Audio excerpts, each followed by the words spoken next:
ተሰበረ በቀር ኢትዮጵያ ውስጥ በሱ በየትኛውም በጫናም በመልካም ፍቃዱ የሚመጣ ለውጥ ለኢትዮጵያ የሚጠቅም አይደለምና እዚህ ላይ ምናልባት እኔም በደንብ ካልተረዳው ተመልካቾችም ካልተረዱት እስቲ እንድታብራራልን እድሉን ልስጥ።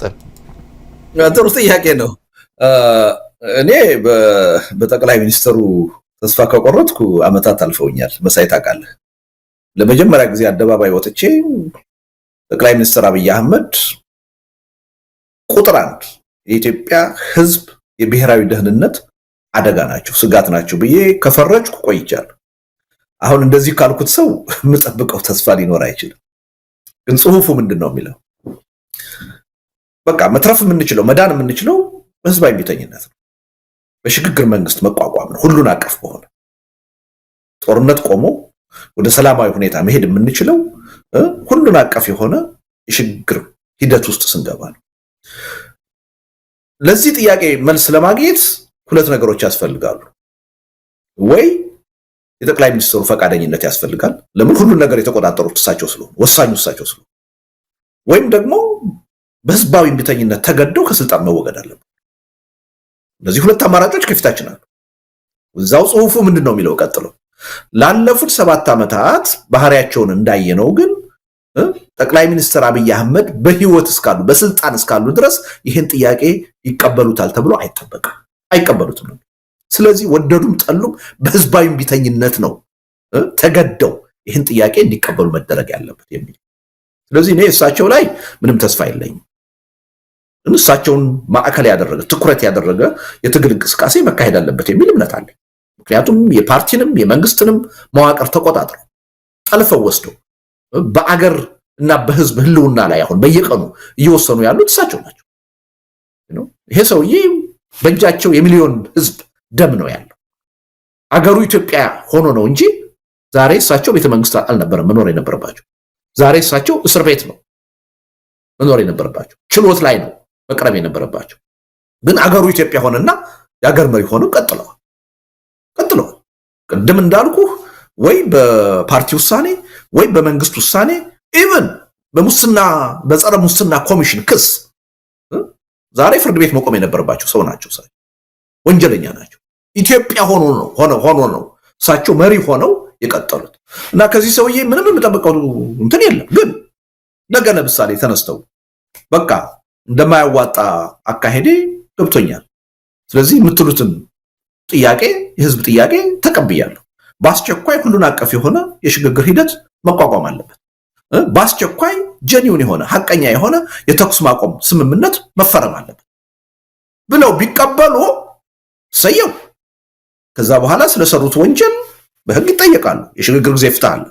እንኳን እሳቸው እኛም ሁላችን የሰራነው ወንጀል ካለ ያ የሚታለፍ ነገር አይደለም። በሽግግር ፍትህ ዘመን ሁላችንም እንደሰራነው እንደ ጥፋታችን እንዳኛለን። ግን ልቦና ቢሰጣቸው ይኖራቸዋል ያ ልቦና የሚል እምነት የለኝም። ቢሰጣቸው ራሳቸውንም የሚመሩትንም መሪ አገርና ህዝብንም የማዳን እድል በእጃቸዋል ቢጠቀሙበታል የሚል እምነት የለኝም። ቢጠቀሙበት ነገ ተነስተው ይህን ጥያቄ ተቀብያለሁ ቢል ኦኬ ጥሩ የመፍትሄው አካል ሆነሃል። ለሰራኸው ወንጀል ግን በሽግግር ጊዜ ፍትህ ትዳኛለህ ነው ልንለው የምንችለው። ነገር ግን በምንም ተአምር እኔ የደመደምኩትና እርግጠኛ ልሆን የሚችልበት ጉዳይ ይሄ ሰውዬ በስልጣን ላይ እስካሉ ድረስ በምንም ተአምር መፍትሄ የሚባል ነገር መቀበል ፍላጎት የላቸው።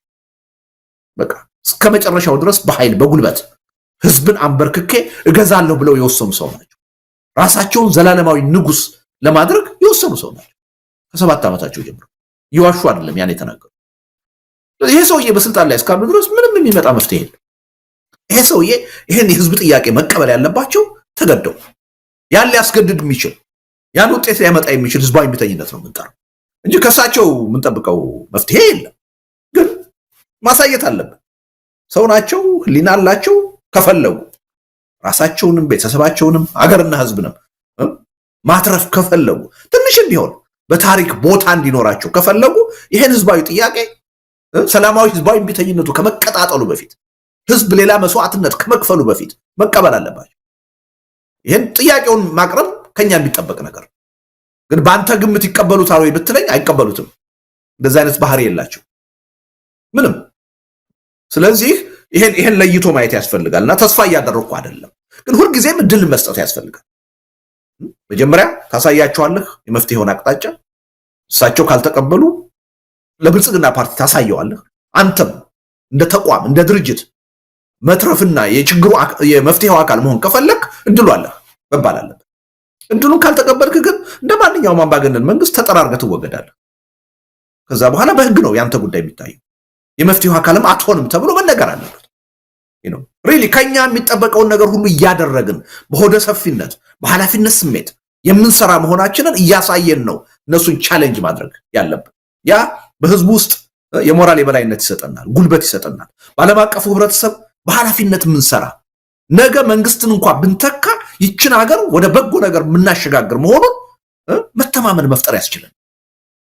ለዚህ ነው አሁን ይሄ ትግል የሚካሄድ ከሆነ አስቀድሞ መሟላት ያለባቸው ነገሮች አሉ። እነሱን በከፍተኛ ፍጥነት ሌት ተቀን ሰርተን ማሟላት አለብን።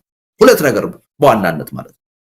ድርጅቶች ተሰባስበው በሚኒመም አጀንዳ ይሄን ትግል መምራት አለባቸው። በቁጥጥራቸው ስር ማድረግ አለባቸው የትግሉን አመራር። ይሄ አስፈላጊ ነገር ነው። ይሄን ለማድረግ ሁለት ነገር ያስፈልጋል። የጋራ አጀንዳ ያስፈልጋል፣ የድርጅት ስብስብ መዋቅር ያስፈልጋል። እሱን ነው እየፈጠርን ያለ ነው። አሁን በጣም በከፍተኛ ደረጃ በተፋጠነ ሁኔታ እየሄደ ነው። ሁለተኛው ምንድነው? መንግስትን ከስልጣን ማውረዳችን ብቻ ግብ አይደለም። መንግስትን ለማውረድ ተብለው የተካሄዱ የለውጥ ሂደቶች ምን ያህል ችግር ውስጥ እንደገቡ አይተናል በታሪካችን። እኛ ከዛ ትውልድ የተሻለ መሆን አለበት። ስለዚህ የተሻለ ዝግጅት ማድረግ አለብን። ያ ዝግጅት ምንድነው? አንዱ ይሄን መንግስት ከስልጣን ካወረድ ነው በኋላ አስተማማኝ የሆነ ዘላቂ የሆነ ስርዓት እንደምንፈጥር የሽግግር ሰነድ አዘጋጅተን በዛ ላይ ተወያይተን መተማመን አለብን። ግባችን መጣል ብቻ ሳይሆን በወደቀው የተሻለ ነገር መተካት እንደሆነ ለኢትዮጵያና ለህዝቧ ዘላቂ መፍትሄ ማምጣት እንደሆነ ከድል በኋላ አይደለም፣ ፖስታ አብይ አይደለም፣ ያኔ ቅድመ አብይ ማሳየት አለብን። ህዝቡ በእኛ እንዲተማመን፣ ዓለም አቀፉ ህብረተሰብ በእኛ እምነት እንዲኖረው ማድረግ አለብን።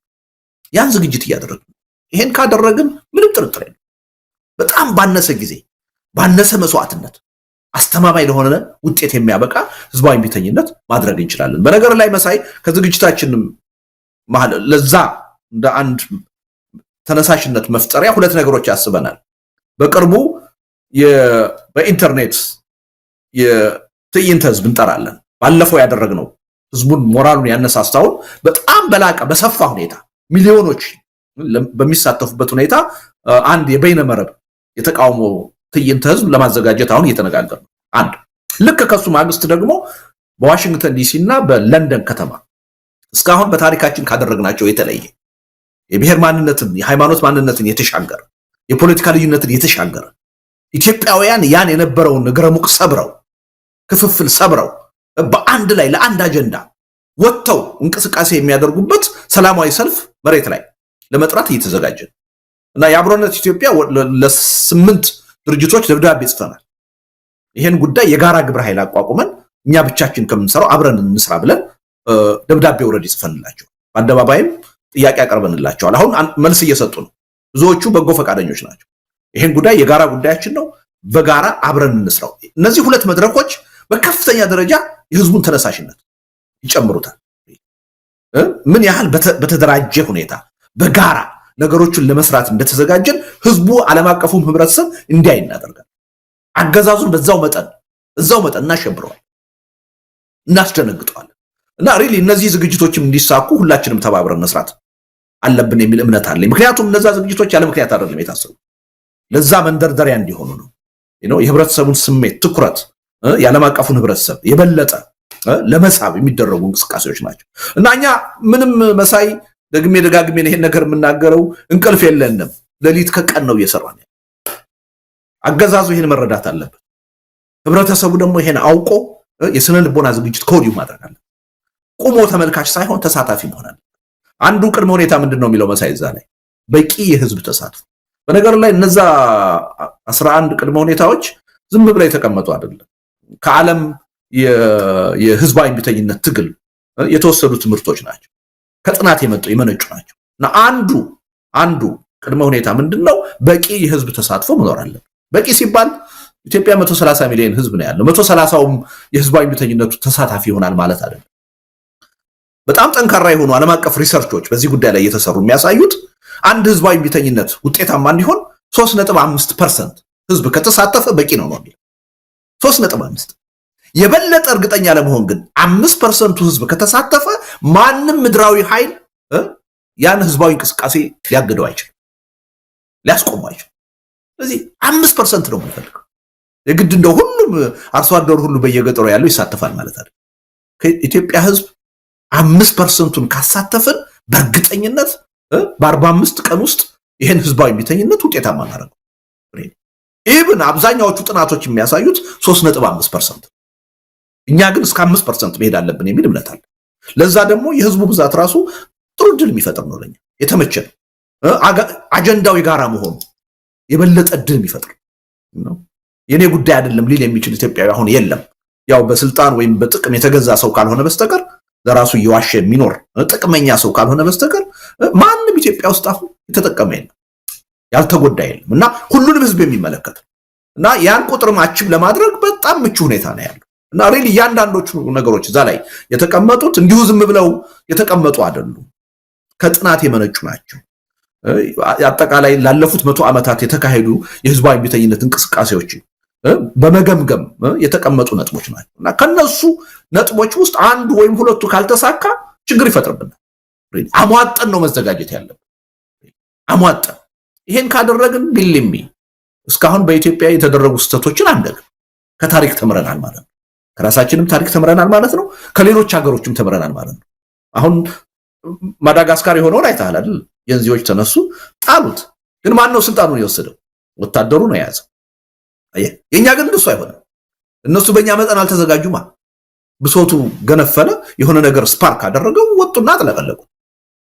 አምባገነኑ መሪ ጥሎ አገር ጥሎ ለመሄድ ተገደደ የኛ ግን ከዚህ ሁሉ የተማረ ነው ከራሳችን ያለፈ ታሪክ የተማረ ነው አሁን እየተካሄዱ ከአረብ ስፕሪንግ ተምረናል አሁን ከጀንዚ ሙቭመንት እየተማረ ነው የኛ በቂ ዝግጅት የተደረገ ከነዚህ ሁሉ ሂደቶች የተማረ ስለዚህ በጣም ባነስተኛ ጊዜ ባነስተኛ መስዋዕትነት ለላቀ ውጤት የሚያበቃ ህዝባዊ ቢተኝነት ነው የሚሆነው በዛ ኃላፊነት ነው ደረጃ ነው እየተዘጋጀን ያለ ነው መሳይ በግርግርታውን በመትለው መልክ ዝግጅቱ አለ ወይ የሚለውን ትንሽ እንደው ህብረተሰቡ በደንብ መሬት ያዘና በደንብ እምነት በሚጥልበት ሁኔታ አሁን የምትለው ዝግጅት ተደርጓል ብዙ ነገሮች አድርገናል ሲባል ምን ያህል የሚታይ ለምሳሌ አብሮነት የሚያደርገውን እንቅስቃሴ እናያለን ግን ከሌሎች ለምሳሌ በኢትዮጵያ ውስጥ ያሉ ተቋሚ ፓርቲዎች ገና አልተዘጋጁም እንደውም ስለምርጫ ነው ከምርጫ ቦርድ ጋር ፍጥጫ ውስጥ የገቡት እንጂ ይሄ ገፍቶ በራቸውን ሊያንኳኳ ደጃፋቸው የደረሰውን ህዝባዊ ቢተኝነት እንኳን በደንብ በቅጡ ተረድተው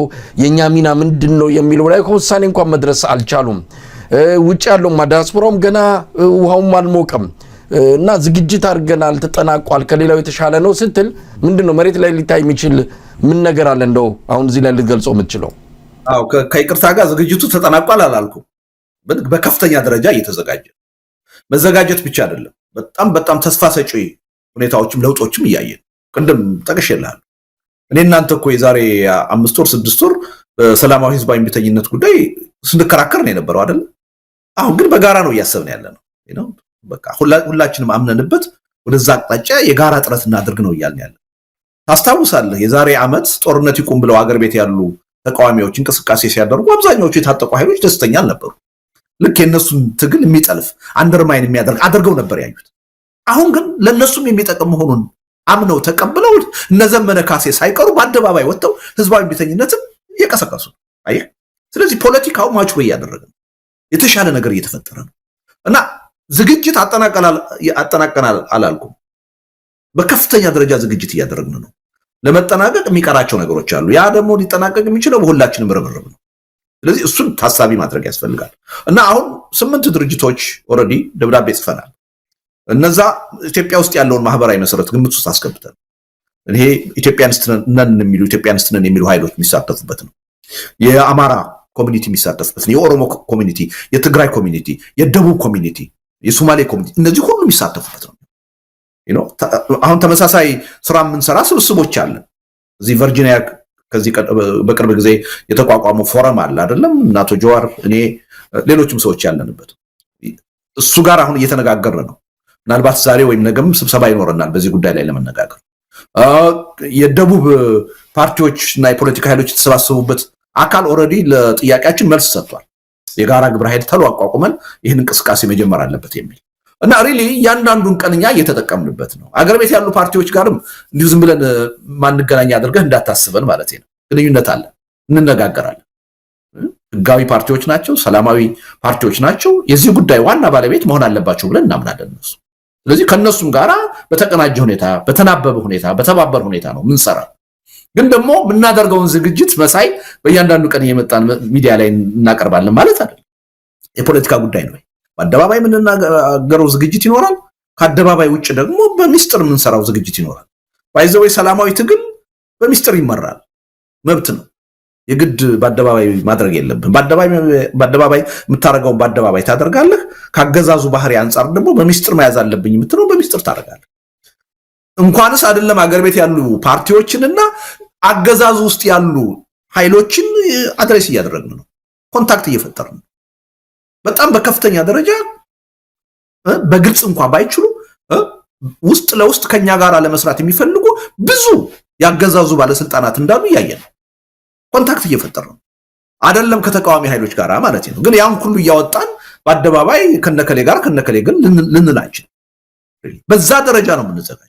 አገዛዙን ራሱ ከውስጡ ሊያፈርስ የሚችል ሊከፋፍል የሚችል ሰዎች አደጋው ታይቷቸው በብልጽግና ውስጥ ያሉ ሰዎች አስቀድመው ነገሮች እንዳይመለሱ ሆነው ከመበላሸታቸው በፊት ሰልፋቸውን ከህዝብ ጋር እንዲያደርጉ ይህን ጥረት እያደረግን ነው። በዚህ በአደባባይም እየነገርናቸው ሳይረፍድባችሁ ሳይመሽባችሁ ከህዝብ ጋር ቆሙ። ይህ አገዛዝ የትም ይዟችሁ የሚጠፋ አገዛዝ ነው እንጂ ለምን የሚጠቅማችኋል? ለጊዜው ደመወዝ ሊከፍላችሁ ይችላል፣ ኢኮኖሚ ጥቅም ይሰጣችኋል፣ ስልጣን ይሰጣችኋል። በዘላቂነት ግን የራሳችሁንም የቤተሰባችሁንም የሀገራችሁንም የህዝባችሁን ህልውና አደጋ ውስጥ የሚጥል መንግስት ነው። ከዚህ መንግስት ጋር መንገታገት የትም አያደርስም። ግን በአንድ ጊዜ ሁሉም ወጥቶ ደግሞ እንዲሰራ አንጠብቅ። ሚስጥራዊ ግንኙነት የሚያደርጉ ሰዎች ይኖራሉ ከኛ ጋር አብረው የሚሰሩ እየለቀቁ ደግሞ በአደባባይ እንደነ ታየ ደንዳ በድፍረት ወጥተው ከዚህ መንግስት ጋር አልቀጥልም፣ ይሄ መንግስት ጨካኝ ነው፣ አረመኔ ነው፣ ከህዝብ ጋር አስተላለፌን አድርጌያለሁ የሚሉ ሰዎች ደግሞ መምጣት አለባቸው። እና በሁሉም ዘርፍ ነው እየሞከርን ያለ ነው። እና አንዳንዴ እንደው በየቀኑ ወጥተን መግለጫ ካልሰጠን የሆነ ነገር አቁመናል ማለት አይደለም። እኔ ደጋግሜ ተናገረን እንቅልፍ የለም፣ እንቅልፍ የለኝ። ኦልሞስት 24 ሰዓት ነው የምሰራው በዚህ የግድ ነው።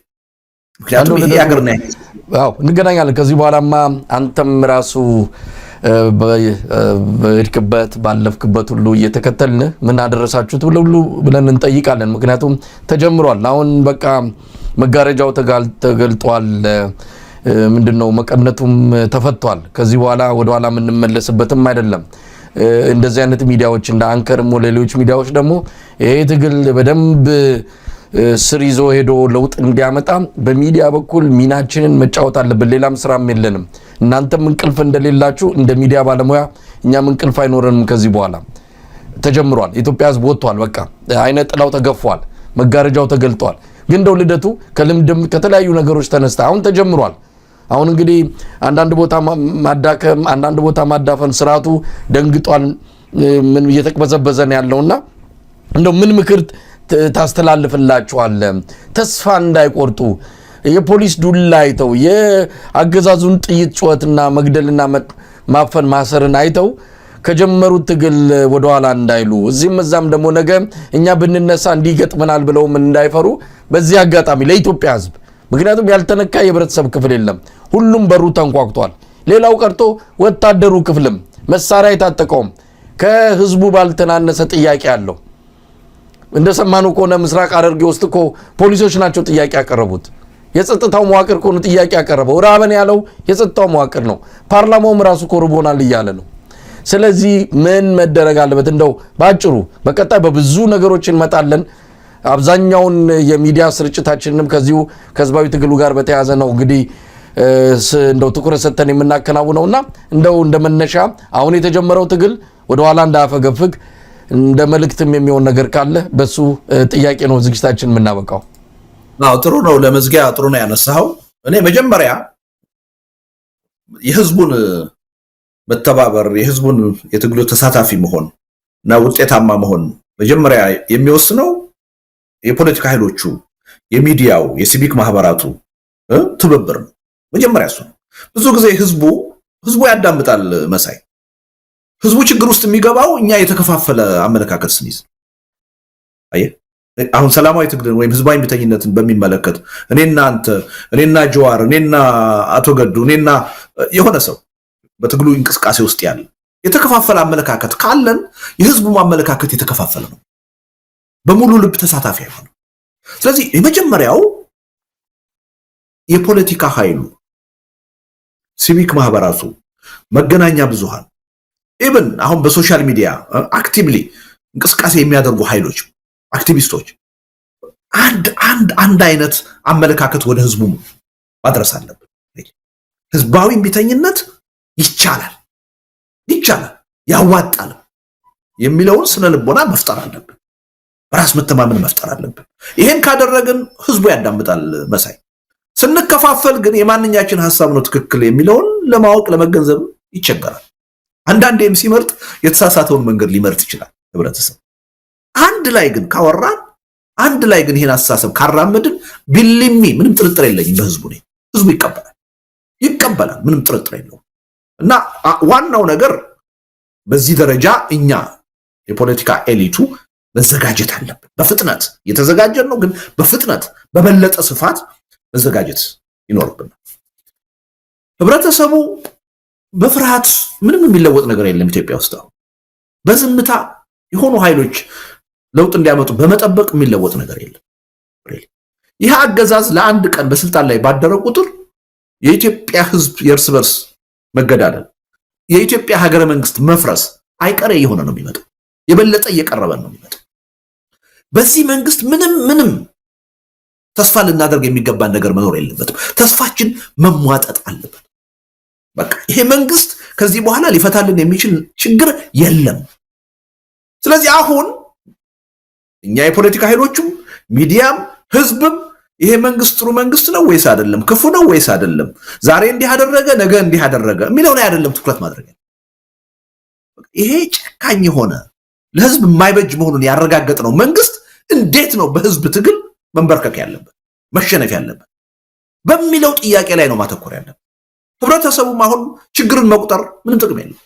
ቤት ክራይ ተወደደብኝ፣ ነዳጅ ተወደደብኝ፣ ከስራ ተባረርኩ፣ እንዲኮንኩ የሚለውን ብሶት አይደለም አሁን መስማት ምን ፈልገው። እሱ ከበቂ በላይ ተነግሯል። ይሄ መንግስት እስካለ ድረስ እንኳንስ አይደለም ቀርቶ የኑሮ ውድነት፣ የስራ ዋስትና፣ የምናምን እንደ ሀገርና እንደ ህዝብ መቀጠል አንችልም። ከፊታችን የሚጠብቀን መፈራረስ ነው፣ እየተላለቁ መፈራረስ ነው። ስለዚህ እያንዳንዱ ህብረተሰብ ይሄን ተገንዝቦ የትግሉ አካል መሆናል። እኔ እዚህ ትግል ውስጥ ተሳትፎ ካላደረኩ፣ የራሴን ድርሻ ካልተወጣሁ ለውጥ ሊመጣ አይችልም። መሳይ ልደቱ ወይ የሆነ አካል ለውጥ ያመጣልኛል ከሚል ጠባቂነት መውጣት አለብኝ። እኔ ራሴ ማዋጣት አለብኝ፣ ጉልበት ማዋጣት አለብኝ፣ ዕውቀት ማዋጣት አለብኝ፣ ገንዘብ ማዋጣት አለብኝ፣ ካስፈለገ መስዋዕትነት ዋጋ መክፈል አለብኝ ብሎ መዘጋጀት አለብኝ።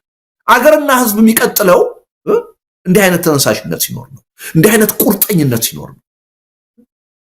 ትግሉ የጋራ ነው ብሎ ከማመን ነው አገርና ህዝብ ሊቀጥል የሚችለው። ስለዚህ እኔ ህብረተሰቡ በዚህ ደረጃ የስነ ልቦና ዝግጅት ያስፈልጋል። ያዳምጠን፣ እኔ እንዲያዳምጠን እንፈልጋለሁ። እርግጥ ነው የኢትዮጵያ ህዝብ ሲከዳ የኖረ ህዝብ ነው።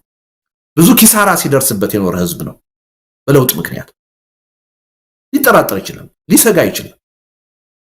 ይህን ስጋትና ጥርጣሬ እንዲገፍ ማድረግ ደግሞ ከኛ የሚጠበቅ ነገሮችን በበሰለ ሁኔታ በኃላፊነት ስሜት በመስራት ማሳየት አለብን።